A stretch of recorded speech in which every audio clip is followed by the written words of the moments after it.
Being a woman presents some unique challenges, but I also think there are some good things about being a woman in surgery that I didn't appreciate until now. Challenge-wise, I think most people in our society have this unconscious bias that doctors and especially surgeons are men.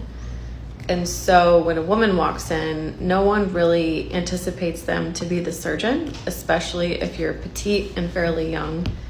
And so oftentimes in residency, I would go through the whole consent process with the patient, for surgery and whatever we were doing. And the patient would be like, well, when am I going to see the doctor? When we were all done. And I was like, I am the doctor. It says my name right here on my name badge. And actually in residency, when I was seeing patients who didn't know me, I made it a point to wear my name tag way up high on my scrubs or my white coat. And I think from a patient standpoint, they're just kind of surprised. I honestly don't think most patients mean to say things or treat you differently. I think it's just a cultural implicit bias that will probably change over the next few decades. From an evaluation standpoint, as a trainee, female surgical trainees are graded much harder than their male counterparts. And just go look it up on PubMed.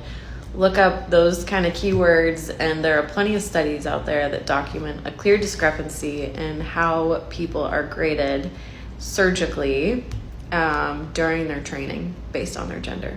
In ending with the sweeter part of being a female, I found it to be a huge help to me to be a woman. I think inherently women are better able to communicate and connect with their patients.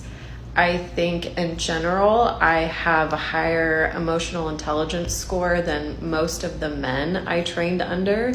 And so when a patient is feeling uneasy or anxious, I'm able to really pick up on that, and we slow way down, or we take a few steps back, or I spend more time with them. Whereas some of my male counterparts may have just rushed through those discussions, not really seeing from the patient's body language and questions that they're a little apprehensive. Why it's easy to get upset and frustrated if you're a woman in surgery, I think it's important to just recognize that there are differences so that you have that in your back pocket for your evaluations. Also lean on your strengths, lean into what you're good at.